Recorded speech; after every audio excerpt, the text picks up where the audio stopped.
All right, well, my phone says 12:02, so let's get started. Welcome, everybody. We have a good crowd on for today. And what we're going to be talking about is the value proposition of XchangeCore for usage. And in doing that, we're going to introduce the XchangeCore connector for ArcGIS Online, which has become the geospatial repository for XchangeCore. So without further ado, let me get started. And since we do, I've got well over 70 people between the phone and the connections from the website. So usually we go around and introduce ourselves because we're trying to build a community here, and connections that are made on this call are always very good. But I'm going to waive that today because we got a big agenda. So send each other emails. What we're going to do today is talk a little bit about the XchangeCore environment, so all of you understand that as sort of a baseline. And then we're joined by David Alexander, who's Director of the Geospatial Management Office at the Department of Homeland Security, who's going to talk a little bit about the value of geospatial information. And in particular, we're then going to focus on geospatial and non-geospatial, the operations information that we're also interested in. And in fact, have a number of things that we're going to deal with, and I realize, excuse me one second, but I neglected to turn off my Outlook there. So we're going to get rid of that so we're not bothering you all day long with my messages there. So we'll take a look at XchangeCore and the fundamental way in which its web services data orchestration are able to support and expand and empower GIS with non-geospatial operational data. Take a look at that from a high-level architecture level. And then talk about building a content package, although I'm going to suspect that we may defer that one just in the interest of time to make sure that we have enough connection and time to provide a look at the XchangeCore connector for ArcGIS Online. So we'll be giving a live demonstration as part of that. So let's get started. XchangeCore environment. Fundamentally, XchangeCore is web services data orchestration. And that's the centerpiece of it. But it's not all there is to the XchangeCore program. We begin on the left-hand side of the XchangeCore cloud. XchangeCore can be hosted up on the cloud. A couple weeks from now, we have a discussion of how that takes place and the organizations that are doing it. Most importantly, the XchangeCore code. There's a code repository. XchangeCore is all open source. Next of our calls, we'll be introducing the XchangeCore code geospatial repository, which is up on GitHub. And then the third component that we have is the XchangeCore community. We'll be talking about that in September, explaining all the different components of the community, the blog, these tutorials. And then finally, today's topic is the XchangeCore Geospatial Repository and how we're empowering geospatial visualization and analytics with all of the capabilities that XchangeCore brings. So with that as sort of level setting, I'd like to welcome David Alexander, as I said, Director of the Geospatial Management Office of the Department of Homeland Security. And David has been very good over the last few months in helping me address the places in which XchangeCore offers some advantage to the geospatial information. So I'd like to offer the mic to David to talk a little bit about his views on this. David, welcome. Appreciate you joining us today. Yeah, thank you, Jim. Thank you for putting this presentation together.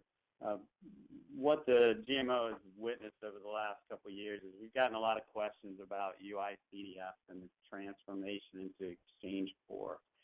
And what is its contributions or what are its benefits to the geospatial community? So I've been talking to Jim Moritz and the team around, how do we describe that or explain that?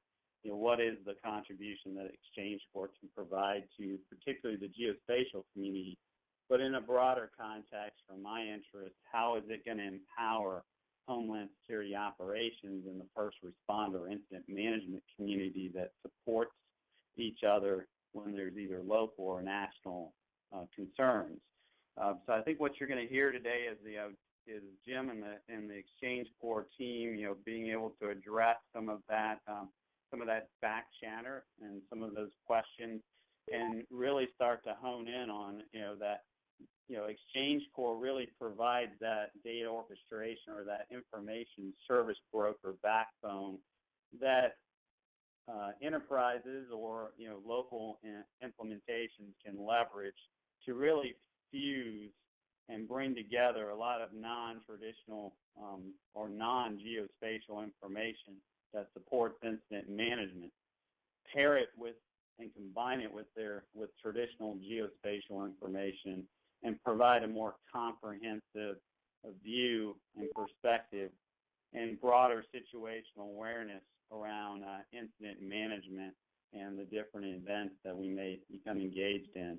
So I'm not going to go much further than that, but I did want to at least illustrate that I did see XchangeCore offering value to the community from those perspectives, and hope that and believe that this presentation will go a long way in helping to educate the community on what XchangeCore can offer them going forward.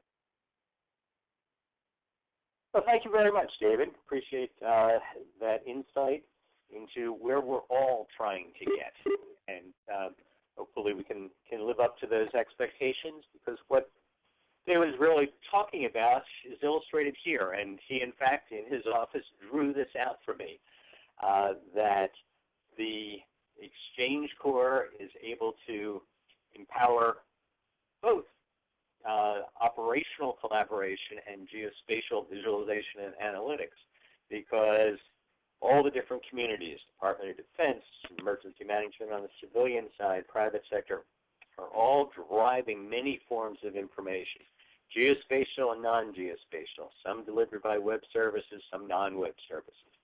XchangeCore is the body of tools that can bring all that information together, turn it into what we call common operational data, and you'll hear a little bit more about that today, and then offer that up to the GIS tools and technologies that can then make the fantastic visualization back to all of those communities in a common way in, as we'll see in a little while, a synchronized current format that allows everybody to be seeing the same data in whatever way they want to visualize it. So that's the focus of where we're going to go, and appreciate your introduction very much, David.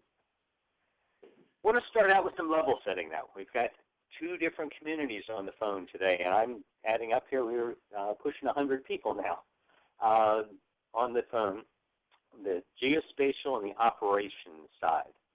So I want to start sort of basic, some fundamentals. Geospatial to everyone. It's a point that can be an address or a phone or a building or a tree. And a point is a circle with a radius of a very small size. A line is a road or a river. A polygon becomes a boundary or an evacuation zone. You fill that polygon and you make a lake or a building or a field. You put a transparency on that and you can have an overlay like a chemical plume. Take those points and turn them into pretty icons and start to represent lots of things.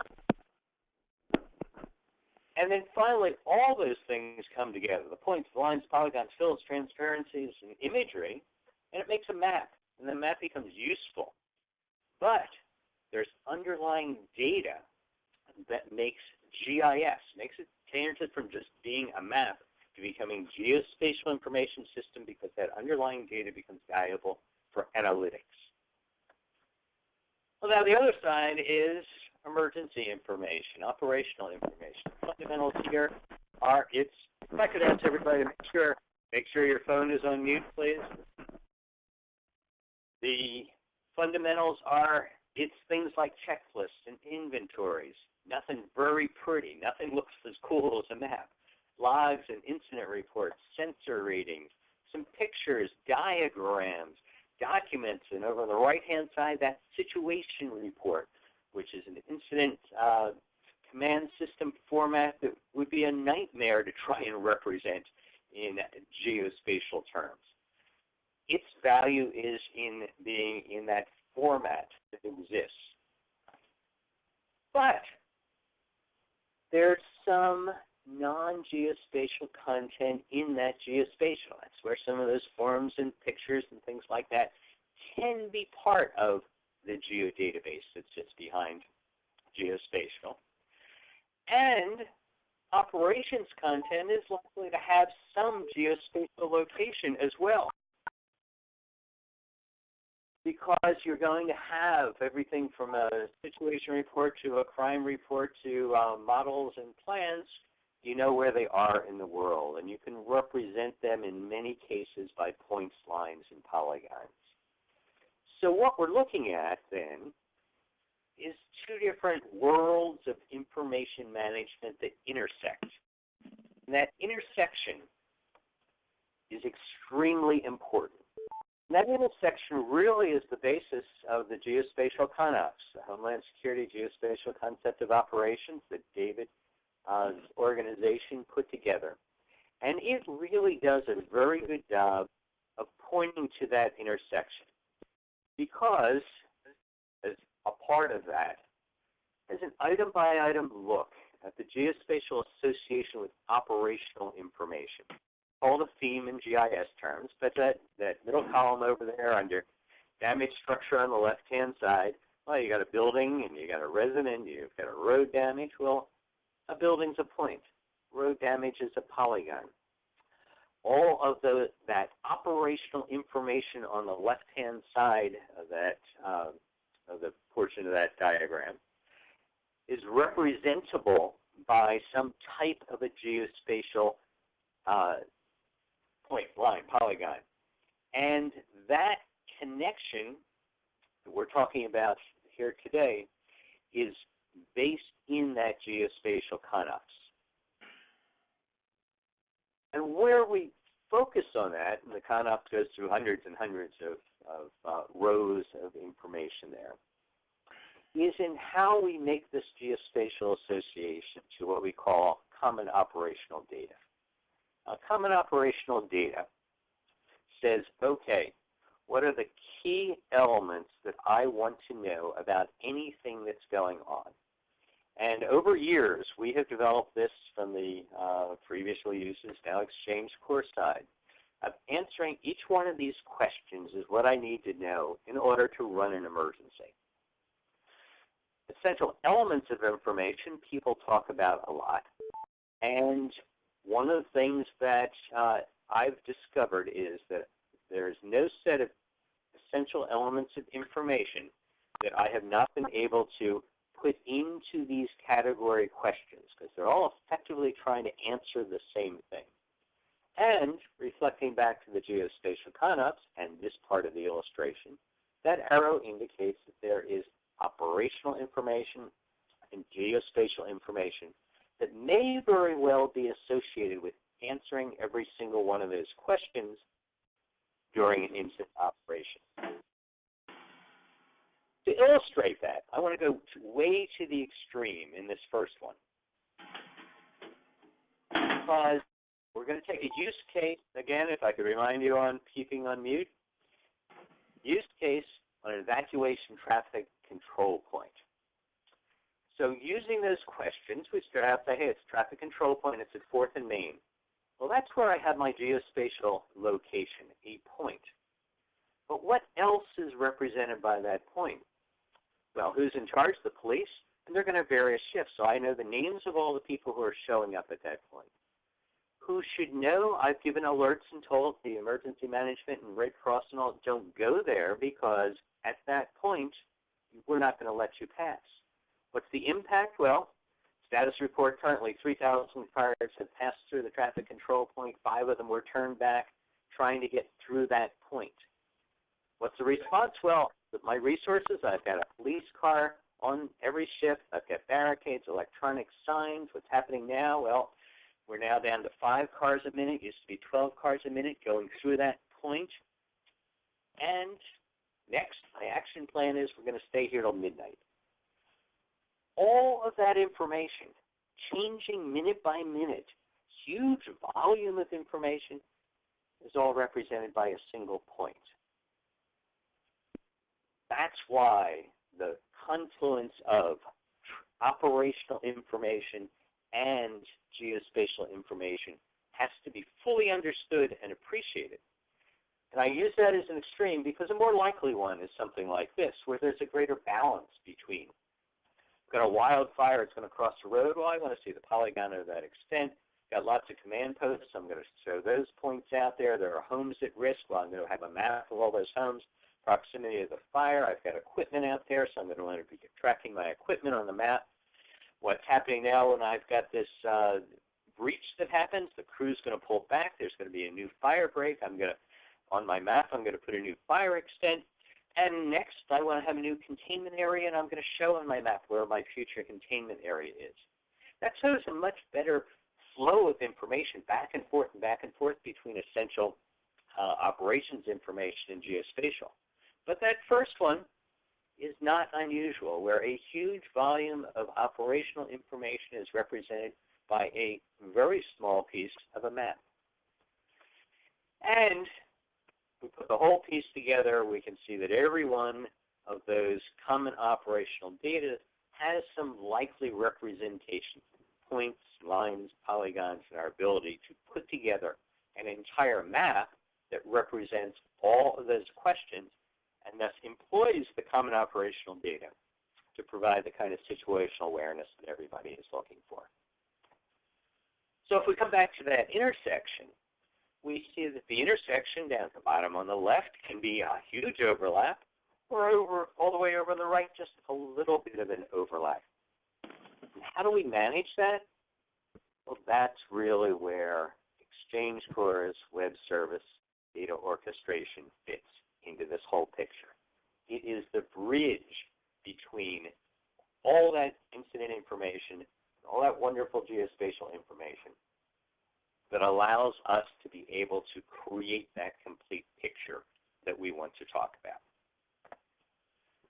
So back to this drawing, and we'll come back to this a couple of times, that the key here is empowering geospatial with additional, valuable, timely operations data so that those in the military, civilian, and private sector are able to make better decisions as they proceed through the emergency. So, why does this actually matter to geospatial information? Let's take a look. The web services has basic fundamental coming through XchangeCore data orchestration. The orchestration itself is a process of integrating two or more applications or services, bring them together to automate a process or synchronize data in real time. So we're trying to go from a plotting sequential set of steps that one takes in order to evaluate a problem, to being able to synchronize and integrate and draw together in a more timely fashion the information that is essential for anybody to make a decision. There are components to this. The first one is what XchangeCore does is translate web service data formats into a common format. And we'll talk about that common operational data format in a minute. First task, translate, grab web services which are common at the IT level. I know what a web service is, I know how to touch it. But the content that exists in it is still going to be unique. XchangeCore can marry those web services together to turn it into a common format. The second element is to transform non-web service data formats into that same common format. So it doesn't matter where my data came from. It can be an old-fashioned system with just a database connection or an API, or it can be a modern web service. Someday the world may be web services. We're years away from being that. Third thing that XchangeCore does is package this common operational data that I've now created by translating and transforming into content packages that assure the highest relevance of the data for the consumer. And these content packages in emergency management are built around incidents. Those content packages then are, through XchangeCore, secured through agreement among providers and consumers to make certain that the data that's going back and forth between them is only to authorized applications and is from the people that you expect it to be from. And the last of the components of XchangeCore Web Service Data Orchestration is synchronizing the data. So real-time notification to all the applications that are connected to XchangeCore. Anytime there's a change to the data that's come in to which that application has subscribed. That assures currency, assures consistency, so that I can be absolutely certain that anywhere in my community they're looking at the same data. Maybe entirely different, or certainly is in entirely different applications, but looking at the same data. So the value then of XchangeCore for GIS is in the translation that allows us to take a variety of different web service data, make it interchangeable and interoperable, and focus on that data so it becomes more than just a mark on the map. It's better organized into common operational data. Secondly, transforming that non-web service data into data gives us a whole wealth of new additional information that can empower GIS with non-web service, non-geospatial common operational data. Then the packaging, the value of that is that it answers the questions. Those key operational decision support questions. It composes in XchangeCore into this content package, so people aren't out there trying to sort through 90,000 layers of data to find the right thing. We know exactly which ones to look at. And yet, packaging through XchangeCore allows future discovery. As new information is gathered, it becomes part of this content package and delivers those essential elements of information. Secure agreements become absolutely critical in doing this because I want to know that the data I got came from the people I expect, and the data that I'm giving up is going to those who I have authorized. So you know the validity of the data. And the value of synchronization is that everybody understands current, consistent, real time, so that my information is not going, decisions are not going to be made on information that is out of date. So the value proposition then is that XchangeCore empowers GIS users and analysts with better access to non-geospatial data that's fused with geospatial data. And that data is secure, packaged, and synchronized into those essential elements of information. And I maintain, and we'll be studying this in detail in the not-too-distant future, this will come at reduced cost because there's fewer connections that have to be made and maintained, and greater timeliness that we'll be able to, and are now, delivering information without having to go through that process of individual manipulation of it, but rather a core set of that information coming out of the decision package goes right to a common operational picture or the GIS visualization or the geospatial analytics faster. So we're going to take a look at the high-level architecture now and give you a big picture view of some of the reasons where XchangeCore brings some advantages to GIS. First one is that data is available in many forms. If you look on the left-hand side, we've got geospatial web services and non-geospatial web services, and we've got non-web services, just plain old operational data. You've got APIs that connect to operational data.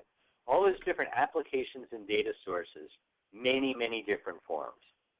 On the right-hand side, you've got all those different applications and common operating picture viewers and geospatial tools. And any one of those has to connect to lots and lots of different places. It becomes spider web, let's call it. But it's complicated even if that were true, because it's not. because many of those applications on the right-hand side are incapable of talking to a geospatial web service. Or, if it's a geospatial web service, they are incapable of talking to an API from an operational tool or a non-web service tool, because that's not what they were designed to do. Sure, you can build something. I could go back here and build something that connects every one of those lines. But what you'd be doing is repeating what already has been built. XchangeCore, on the left-hand side, through its translation and transformation capabilities, takes all those different formats. And somewhere there are formats over there that aren't built yet, so you will build it one time instead of building it 100 times like you would over here. So it's a continuing process. But once that data gets into XchangeCore, it's more than just what you would have done were you to build a translation back to the applications on the right-hand side. In fact, it is the packaging, the synchronization, and the secure agreements that make XchangeCore more than just a data translator. It's a data orchestrator. And it delivers out to all those different applications in very straightforward, common interfaces to be able to have all of those, not just the data translated or transformed, but packaged, synchronized, and secure, so that if you want everybody on the right-hand side to know what's going on, you have a far better chance of doing it having brought your data out of orchestration than out of a series of extraneous web services. Giving you that related content, current data, simultaneously available to everybody. It's continuously available, on demand, translatable, and that security in the agreements. So now we come back to this picture, because what we've now done is being able to empower those geospatial with that non-geospatial and non-web service operations data that allows us to create all of the value that we've seen in the past. Right now, we don't have a whole lot of time, but I do just want to see, are there any key questions, burning questions that anybody has right now before we move to an example?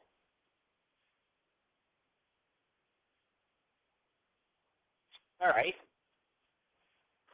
Then let's look through building a content package. Get a little bit technical here, but it's all done hopefully in a nice graphic way. To understand the value of what this content package is that we have as a result of the web service data orchestration. First, an incident gets created somewhere, a dispatch system, or it's a weather alert, or you name it. Incidents created and provided to XchangeCore. That incident comes with some type of a geographic location, maybe extremely accurate, the point and polygon, if I could remind everybody to turn off your, put your phones on mute, or it could be inaccurate and simply saying, hey, out there in the forest, there's a problem that's going on. But nonetheless, everything has a geospace. Consuming applications gather up that location, use it to select appropriate data. They select that data and exchange it back to XchangeCore as a geospatial bookmark. The goal being to go from all the dots in the California on the left-hand picture to those that matter on the right-hand side, which we do by the authorized applications then being notified that there's a geospatial bookmark with exactly the same involved data as the original provider. You then, to that incident that's evolving that has some geospatial bookmarks, add additional relevant operations data about people and equipment or pictures of status. And what you end up with is every application viewing not every point in a geospatial database, but those exactly relevant points. Given a current status, they're simultaneously viewed across all the different geospatial viewing platforms. and are all associated with the incident that originated this process. That's where we want to get. And you get there by going back to these questions, my common operational data questions. Because each one of those has a web service inside of XchangeCore that structures the data to allow applications of many different types, geospatial and non-geospatial, to deposit information into those web services, have them notified and distributed out to other applications, with each one of these being represented by a national standard, Open Geospatial Consortium, the Emergency Data Exchange Language, National Information Exchange Model. All those various standards are what make up the data that passes through these web services. So nothing invented here. XchangeCore uses those standards, and if there's a new standard, it can be incorporated into a new component. So let's work our way through this briefly. What we've got is it always starts with an incident. It's completely nothing going on inside of a XchangeCore without an incident provided by an external application. And somebody says we're going to respond with resources, and that's a emergency data exchange language resource messaging commit. And down there circled up, you see there's track dozer number 48 is what's going to be. And the format that it looked like originally was over on the bottom left-hand corner there. It's a form. Basically, I'm gathering that data up in some type of a automated form structure, saying that there's that track dozer. But when it comes into XchangeCore, the first thing it's going to be doing, being associated with an incident. Funny looking number up there, that's the link among all of these different tools. So I've got an incident associated with that track dozer. So what I've now built here as part of this package is I've connected my incident to my resource, knowing that I now have an incident and it has that track dozer number 48. So we push that a little bit further and say, okay, where is this thing? I have a starting location. It's over here at the staging area at Westminster High School. And this is where we get a little GIS in there. I've got a GML, Geospatial Markup Language, position location for that. Well, what does that do? That adds in our geospatial component, the geospatial service there. So I now have my incident that has resources, and I am beginning to build a map set of information. XchangeCore doesn't have a map. It has the map information. But I want that vehicle to then move. So I'm going to run that information through the sensor, the GPS location that's associated with that moving vehicle. And I have my sensor, and what is that? It's connected to that incident. And it has a geospatial location that is now going to be updated periodically as that resource begins to move. And what this is doing is bringing together the sensor components that link to the geospatial, that link to the resource, that take me back to the incident. So I'm building this package of valuable information. Now we get big, heavy onto the operational side, the ICS 209 form, the incident status report. Lots of words there, lots of words.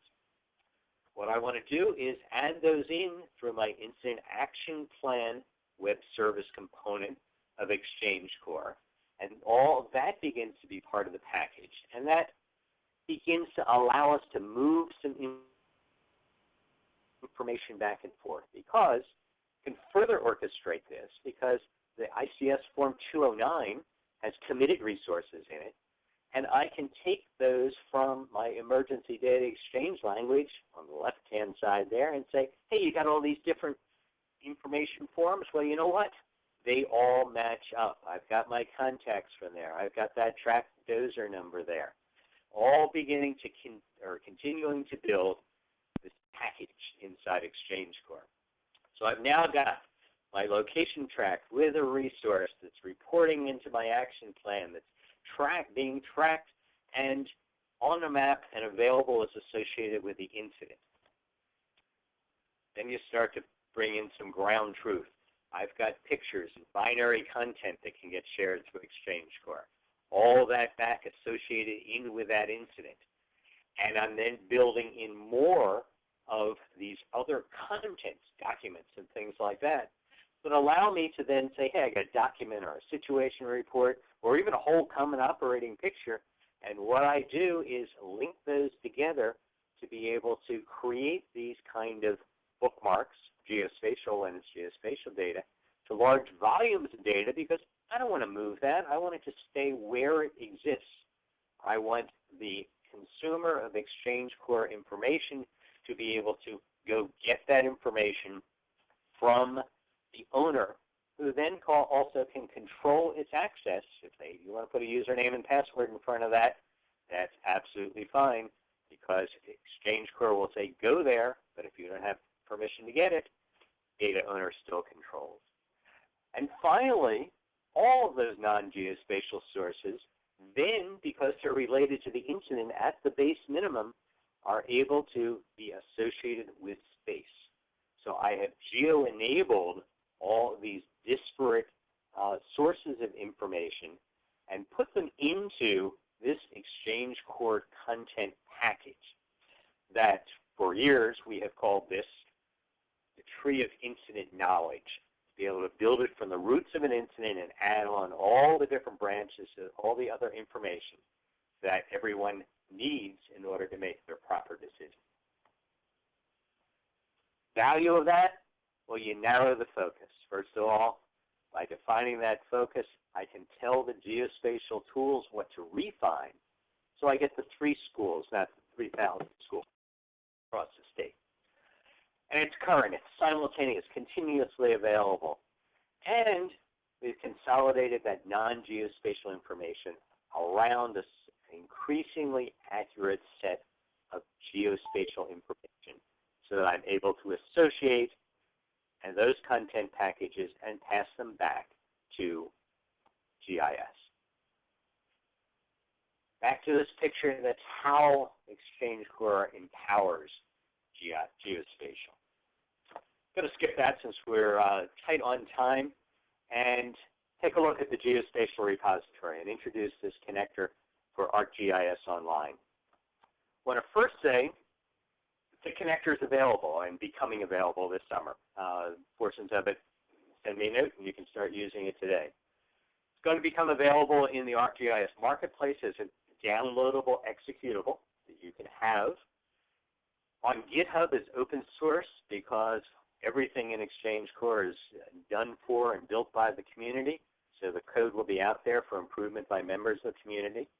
We're in discussion now with NAPSG, the National Alliance of Public Safety GIS Group Foundation, about making a live hosted version available for them to be the distributor of. And all this is going to become available in this summer or fall period as we unfold. So you've got lots of elements of this tool that you're about to see. I do have to have a change of program here. Diane Vaughn sent me a note just minutes ago saying that she's in the middle of an activation on the wildfires. She's in the process of putting together the daily map, and she is not going to be able to do this. So you're going to have to bear with me taking a look at all of these components. And what I want to do is start out and give you the big picture. What I'm going to do is take you from non-geospatial, and we'll move into the ArcGIS Online connector for XchangeCore, show you how that moves data back and forth, and be able to provide a number of different components that hopefully are going to get you up and running very clearly with all of the elements. And let's see, what do I have here? Yeah, I've got a little bit of, okay, got a little bit here of, got a couple of these going here, don't I? So let's get rid of one of those. XchangeCore instance, all these coming out of WebEOC. This is WebEOC that's connected out, and we're using all this demonstration material came out of the Cascadia earthquake. You notice these different incidents that are on here. Center of major damage, an inland wildfire, and a John Smith Health Clinic, because those are also available in other formats as well. If I come over here, bring up a different one. This is a mobile app, Spot On Response.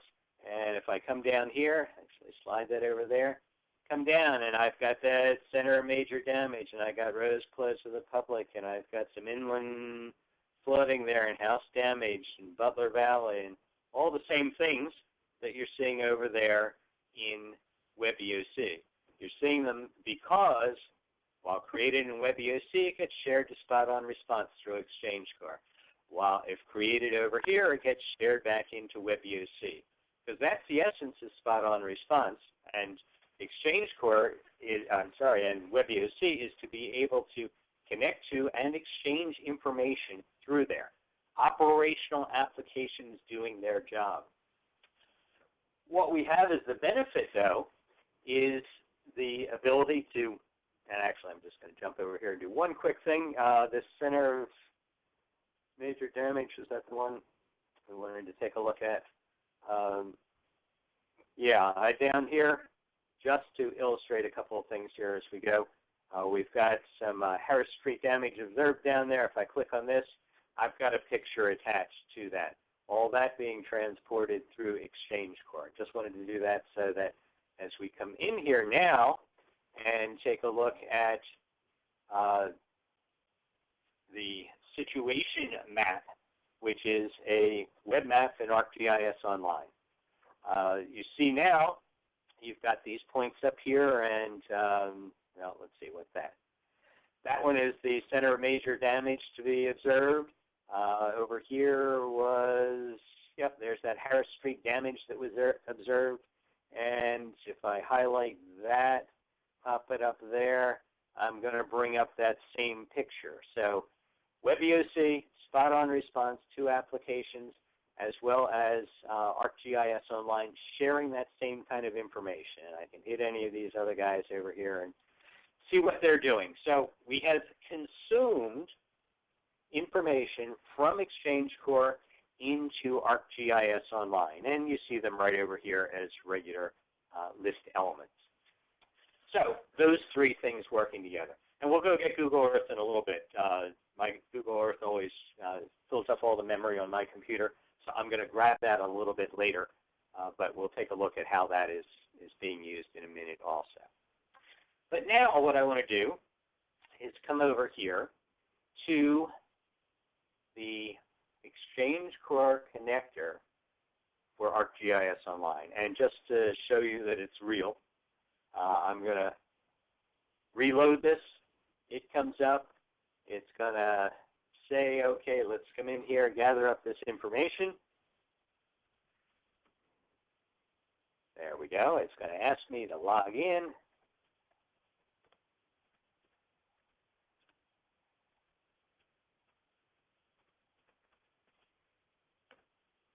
Just so you see that you're not looking at slides, you're looking at a real operation here, same layers that we had over there, same stuff going on over there, and now the XchangeCore logo up there. XchangeCore logo, it comes over here and it says fetch. The XchangeCore URL, this is the California OES XchangeCore. I'm going to fetch information from it, and I am now synchronizing between ArcGIS Online and XchangeCore. And there's all the same things, Humboldt University and requests for things, and multiple homes damage, John Smith Health Center, Butler Valley, all those things over there. That center of major damage, that's the one I'm going to play with right now. By clicking that, you'll see the map centered on this blue X right there. And I now have a relationship between this incident and everything that's in my geospatial information system. First thing I'm going to do, though, is say we start at the top. If I just want to share this web map out with everybody and have it synchronized in, associated with that incident, I get a single click there up here for those of you who know the ArcGIS Online, this is the web map ID over there, and there's the whole reference. Whoops, sorry, wrong one. This is the web map ID over there. So I'm now able to share this and synchronize it, change anything here, and I'm now going to call it web map for today. And I'm submitting that. It says thank you very much. It has gone off to that XchangeCore and has been entered into the OGC map context document associated with this center of major damage to be observed. We'll go take a look at that in a minute. I want to show you a couple more things before we get over there. Second one is layers. In exactly the same way, I can come in here, pick any of the layers that I want to have there. Let's take all these dams of concern, choose that. There's the same stuff, status map. I'm going to say dams of concern. And I have now shared those out as well. Third one, though, is more interesting because that's, I could email those things. This is where we start to get into some very interesting capabilities that exist around the XchangeCore connector. Feature select. First thing I'm going to do, come over here, and let's come over here. And I'm going to pick, actually, tell you what, let's do the Esri census data. And we've got this problem that's occurring here that says a center of major damage. If we had taken the time to read that, I would have said that it's a several block area that we have. It's a several block area.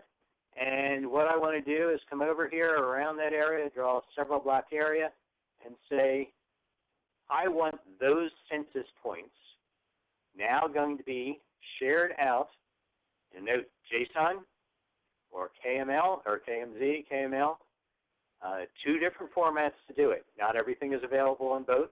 In this case, this is available in a KML, KMZ format.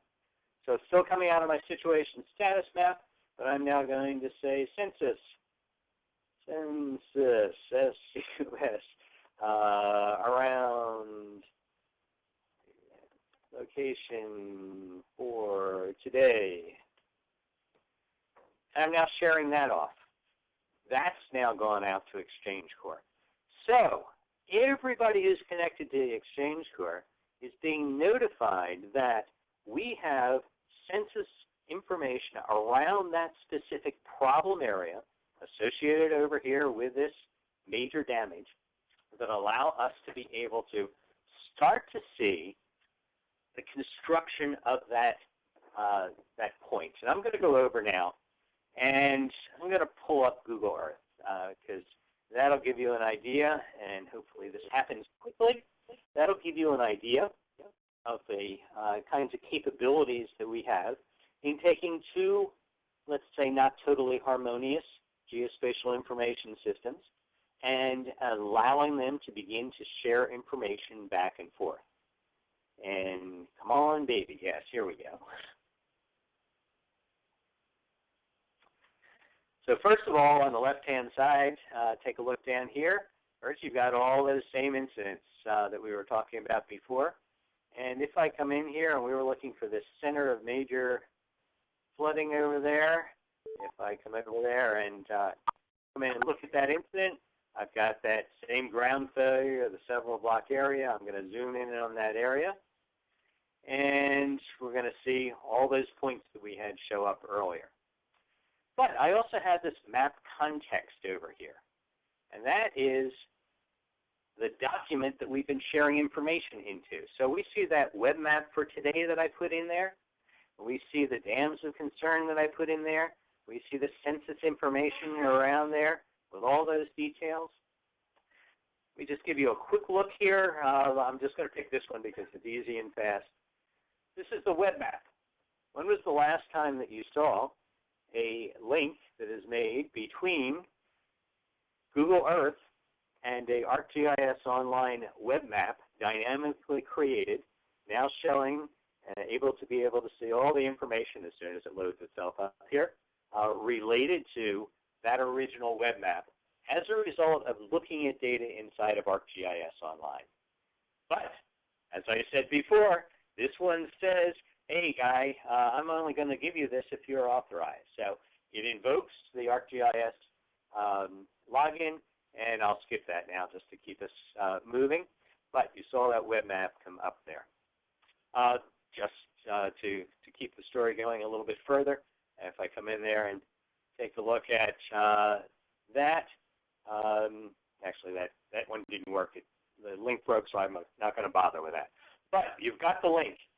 You've seen the OGC map context document being created down there. And to keep my small computer working properly, I'm going to close that Google Earth for now. But I am going to come back over here to the Spot on Response tool. And that one, let's just refresh it and see whether things are there. That center major damage that we looked at. Let's see this. They all poll in a minute. Yep, look at that. We not only got the web map over there in the bottom right-hand corner that I'm highlighting. We not only got the dams of concern, we got the census around the location. If I click on that, what it's going to do is bring up those census points. So I've now taken out of my ArcGIS Online the census information that's been associated with an incident came out of XchangeCore, this Google Maps-based mobile app, and able to so that everybody's out there seeing the same set of information. So all those components are part of the XchangeCore adapter. But I want to take you even further in that. We've got, I'm going to refresh that, get rid of all these guys over there. We've got a couple other things. First one is, over here, I come in here, and what I can do is create an incident. I'm going to go up and select a feature. I'm going to pick, it's right here. There's a healthcare facility right there. Not sure what it is. It is the, that's Butler Valley. I don't want to pick that one. I already have that one in there. Let's take this one over there. That is the Granada Healthcare Rehabilitation Center. I'm going to now say that what I want to do is take that healthcare facility. I'm going to connect it, and you now see we've got a single point there. I'm going to come out, connect that one. I've highlighted that in yellow. I now say we've got a disaster there. I have gone from having this being geospatial information that sits there, and it's now become operational information. And you see we got the latitude and longitude in there. Sometimes it picks up the name out of this string of information. This is everything that's related to that. That same pop-up window that you're seeing in the back here, all that data is now being put in here. Sometimes it throws the name in there, depending on how well it's been coded, but that's a data problem, not a XchangeCore problem. I'm going to put data healthcare, and what we're going to do is submit that. That gets submitted. We've successfully created an incident, and were we to go back onto that now, and we'll do that in a minute, we'll be able to pull up and see the incident as it shows up there. But I closed my Google Earth, so we'll get to Spot on Response in a second. So I want to take you one last place. I know we're running towards the end of the time. I want to go to another organization. This is a completely different organization. They are using the Spot on Response connector, the XchangeCore connector. I'm going to sync up there.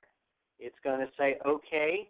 I now have that same set of information, but this is a different ArcGIS Online. And what I want to do this time is come in here and say, you know what? You've been doing information over there that I like. I'd like to include some of those things. I've never seen it before. So I go down to this Into Content little button there. Click that one. And what this does is show me all of the data that's in that map context document that we just saw. There's that web map for today, dams of concern, the census around the location for today. And I'm going to take this layer and I'm going to submit it to my content. I'm going to come over here and it's going to want to be, because it's not going to take information into my content that we don't want to have. And I'm now going to submit that off into the My Content. It's been successfully submitted there. And we'll come in. Got two last things I want to draw you together. I know this is flying by here, but I'm going to come in here. I'm going to go off to this organization's and I'm going to sign in here. Yep. Sign in there. I got this organization.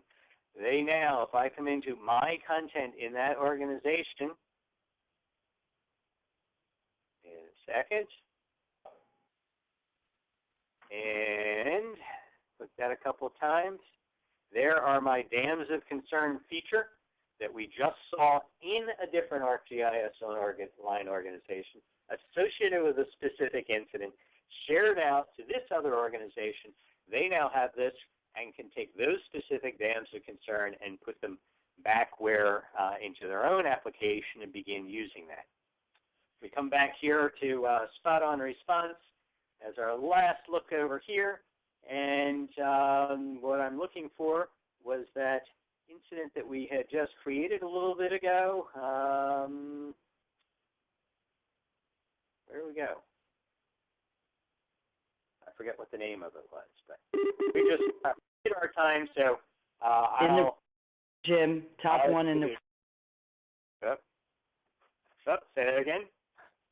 Top of your screen, highlighted in red.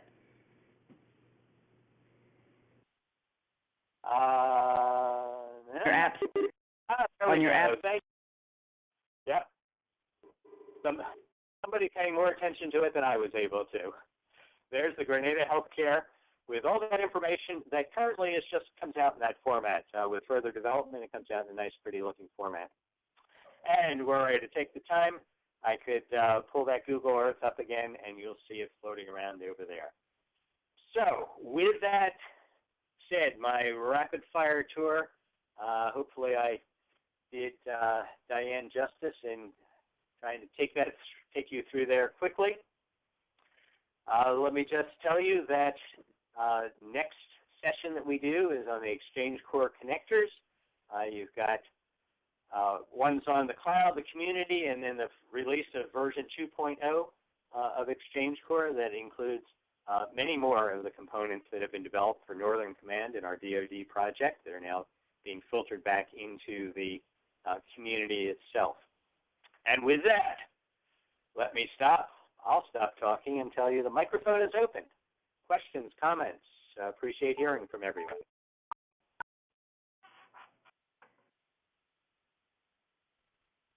This is Ann Rosinski from the California Earthquake Clearinghouse, and I just want to say Diane Vaughn wasn't able to be on the call, but she, CalOES is one of the clearinghouse partners. We've worked really closely with them, and I can vouch for what Jim just showed you. This we use this XchangeCore connector for our Cascadia exercise. Successfully been able to get information collected from people in the field. We had tsunami experts collecting wave height and velocity information and videos and all that kind of information.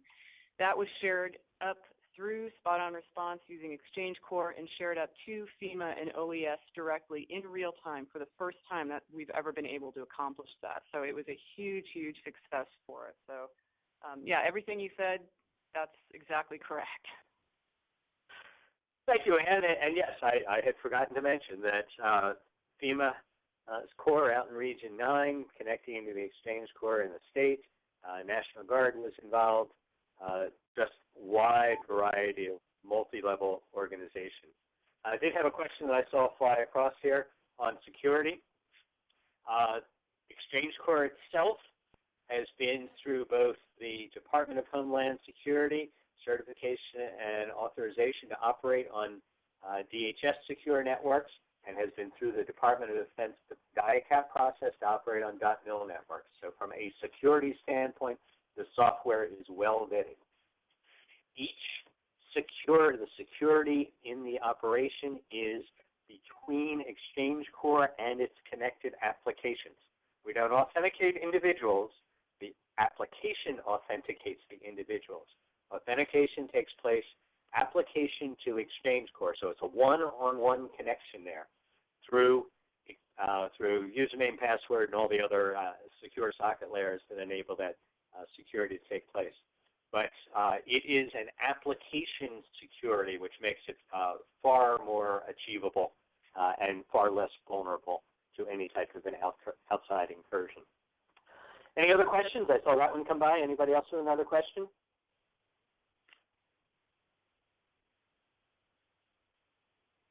No? All right. Then let me just click. Can groups be created in a... Yeah, the question on groups, yes. The groups are created inside of a core so that you can have sharing from within a core among groups. So that's part of it. And can we trust groups created by? Can we trust groups? I'm not quite sure on that one. Any chance there will be support so you can give training to these tools to local agencies in California? We're always available to engage with organizations to do on-site training. There are a number of tutorials and web-based training that we've been developing. And there's a what's, another question just came up there, what's XchangeCore relationship to DHS? XchangeCore was developed originally by the Department of Homeland Security, Science and Technology. The last 2 years, the development has been taken over by Northern Command as part of their Matador program. DHS, Science and Technology, as hopefully many of you know, their goal is to transition the things that they have developed. They have transitioned. We graduated. XchangeCore graduated last December from DHS S&T. They have funded an organization that you see down in the bottom right-hand corner, the National Institute for Hometown Security. DHS has funded them to be the transition organization. It's a nonprofit located down in Kentucky and has provided a couple of years of what I will call sort of maintenance support to keep these kind of things going, while the sustainment with groups like Department of Defense and California Emergency Management Agency that funded some additional to it, while all of those additional sources of sustainment begin to unfold. So it is a handoff from DHS to the XchangeCore community at this point. Other questions from anybody? Oh, yes, this is Kirk Chesler with FEMA at headquarters. I have a question for the ArcGIS portion of it. Do you have to have a ArcGIS organization account or run your own portal to be able to connect the two, or is it kind of open public, or how is that? What's that relationship like? The connector can go inside a portal and be entirely inside a firewall, or it can be hosted externally and become part of the open ArcGIS Online. It's completely transparent. It is an application template, and every time you save a map, you have a choice of application templates. This is one that you could choose at that point to share it either internally or externally, depending on your concept of operations. Okay, great. So I would just, with your example with the Cal EMA and the fires, you would have to ask for access to that organization, I suppose, to start seeing some of that information. Yes, unless you have your own access and they've made that open to everyone. So on the ArcGIS Online, you have the choice of just simply making it publicly accessible. So if you have an account with either an ArcGIS portal or an ArcGIS Online, you can get that open information. So much of what you just saw there, again, that's fake information or from the